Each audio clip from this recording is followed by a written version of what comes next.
Os efeitos da crise na saúde mental são justamente uma preocupação da Ordem dos Psicólogos. Segundo estudos divulgados hoje pela Ordem, a existência de mais psicólogos no Serviço Nacional de Saúde permitiria reduzir drasticamente o número de internamentos nesta área. É nosso convidado Telmo Batista, presidente da Ordem dos Psicólogos. Muito boa tarde. Olá, boa tarde. Numa altura em que se está a diminuir drasticamente as receitas, as despesas no Serviço Nacional de Saúde, como é que esta ideia de mais psicólogos nos hospitais pode colher? Bom, é uma ótima questão. É que nós, se calhar, temos que pensar globalmente num conjunto de questões que não se põem exclusivamente no lado só do gasto. Nós temos a preocupação, e hoje foi o que fizemos, de trazer no Dia Mundial da Saúde Mental um conjunto de estudos que mostram que a intervenção psicológica se paga a si própria e que ela mesmo, no cômputo geral e ao fim de algum tempo, é altamente, chamemos-lhe assim, rentável a todos os efeitos em termos de saúde e de diminuição de gastos.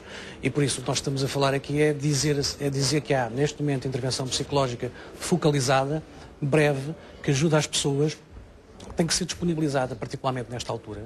Essa ideia não é recente de uma intervenção psicológica focalizada e curta. De qualquer forma, o que é curta quando se está a falar em saúde mental? Nós estamos a falar de várias dimensões aqui. Nós estou a falar, por exemplo, de estudos que mostram que intervenções, quando são focalizadas e a tempo, com 6 ou 8 sessões, se consegue obter ganhos significativos em termos de saúde.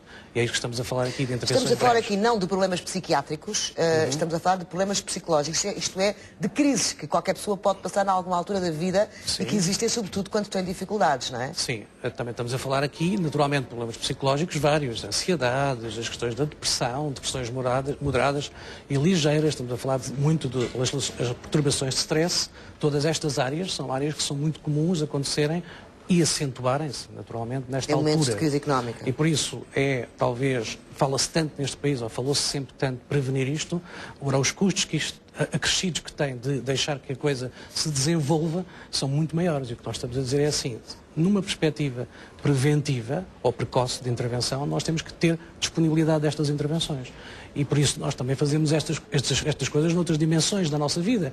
Nós compramos lâmpadas para reduzir o custo que nós temos depois também na própria eletricidade da casa. E por isso nós temos que pensar um todo. E um todo é pensar custos globalmente. E custos globalmente significa que a primeira questão é desenvolver as pessoas a um grau de funcionalidade, de elas poderem mais rapidamente estarem funcionais, estarem, obviamente, capazes de trabalhar. Porque quando não o estão a fazer, naturalmente, têm custos, muitos outros custos para elas próprias, em termos de saúde mental, para os seus familiares, naturalmente, e depois os custos que vêm de pagamento de compensações, medicação, etc.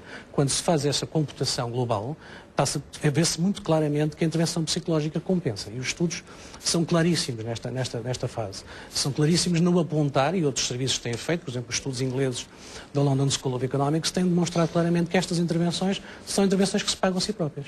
Infelizmente não é facilmente mensurável estas intervenções, e o mais fácil é despedir psicólogos, é afastá-los. Nunca houve muitos psicólogos no Serviço Nacional de Saúde, nunca houve muitos psicólogos nos centros de saúde. Para se conseguir uma consulta da especialidade, às vezes as pessoas te esperam durante meses. Uma intervenção tem que ser, falou em 6, 8 semanas, uma vez por semana, pelo menos, não é?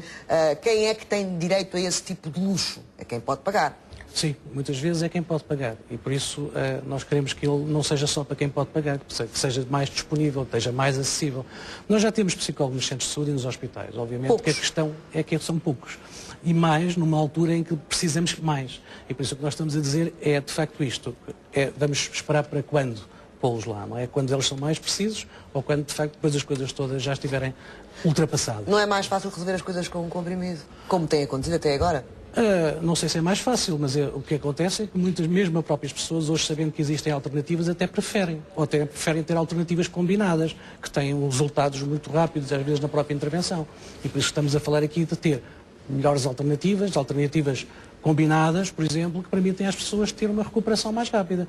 E o que nós estamos a falar é disso mesmo, é o bem-estar, se pudermos tê-lo mais cedo, obviamente que é desejável para todos os efeitos, não é? O bem-estar mais cedo até depois resolve problemas que depois iriam acontecer mais à frente, não é? Absolutamente. Porque uma depressão minor depois pode transformar-se em major muito mais à frente, não é? Sim, sem dúvida. E os gastos aí, e as consequências, não é? As consequências para a pessoa. Aí os impactos são muito maiores, não são só para o próprio. A família que é muito afetada por esta dimensão da perturbação. Os custos de longas baixas, não é? Baixas muito prolongadas são muito significativos, os custos da medicação são muito significativos, em alguns casos quando há internamento também é muito significativo, e o que nós procuramos foi dizer assim, há estudos, eles são consistentes, mostram que a intervenção pode ser feita e deve ser feita a tempo e horas para reduzir toda esta dimensão, inclusivamente os custos que se pode ter. A Ordem já teve algum encontro com o novo Ministro da Saúde? Sim, já teve um encontro. Aliás, nesse encontro nós deixamos desde logo um relatório preliminar que dos estudos foram feitos em Inglaterra, nesta dimensão. Mais tarde, 2 semanas depois, entregamos um outro relatório já com esta síntese de estudos para que o Sr. Ministro possa ter à disposição um instrumento que lhe permita tomar as decisões adequadas nesta área. Que sensibilidade é que encontrou para uma área que a maior parte das vezes é desprezada, hoje em dia já menos, mas que é uma área que não se valoriza assim tanto?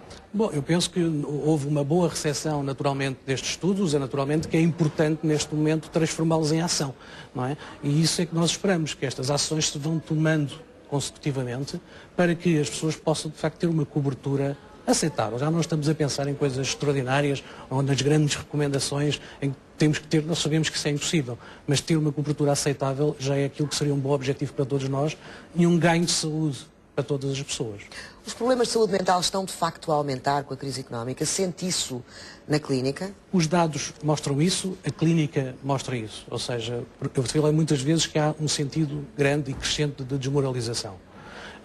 E, de facto, esta desmoralização é constante. Também façam, digamos, um rol de más notícias, uma dificuldade em que as pessoas muitas vezes não veem um futuro ou veem um futuro com muita apreensão. É natural que desenvolvam um conjunto de perturbações que são reflexos. Nós sabemos que em situações de crise elas crescem. É por isso é que nós precisamos de fazer alguma coisa. Ansiedade, stress, depressão, problemas vários psicossomáticos, são tudo questões que são muito frequentes e que são grandes consumidoras de recursos na área da saúde. Essas consequências também podem ter reflexos noutras áreas da saúde, nomeadamente Sim. na área cardíaca, em todas as outras áreas, não é? Sim, nós também nesse relatório pusemos esses dados. Não estamos só a falar da saúde mental no sentido estrito, a intervenção psicológica na saúde faz-se em muitas áreas. Por exemplo, na área cardíaca, como referiu, há todo um trabalho de acompanhamento dos doentes cardíacos que pode fazer com que haja muito menos recorrências de episódios cardíacos. Há trabalho, por exemplo, com doentes oncológicos, que é um trabalho que muitos dos meus colegas fazem e que acompanha o doente oncológico ao longo de um processo que é longo, normalmente, e também as suas próprias famílias. E isso permite uma reestruturação, uma capacidade até, muitas vezes, por exemplo, de aderir melhor ao tratamento, de aderir às terapêuticas. Por isso há todo um trabalho possível que se faz, não é exclusivamente da área que nós entendemos tipicamente só mental, mas que é o reflexo daquilo que acontece quando as pessoas estão com doenças. Por isso todo este trabalho é possível fazer num diferente conjunto de problemas de adaptação, não é? Com crianças, por exemplo, nas áreas escolares, em que muitas vezes, como eu disse, uma intervenção bastante focalizada no tempo próprio consegue poupar muito sofrimento às pessoas. Então, Batista, muito obrigada pelos seus esclarecimentos, Presidente da Ordem dos Advogados aqui no Jornal do Meio-Dia. Obrigada.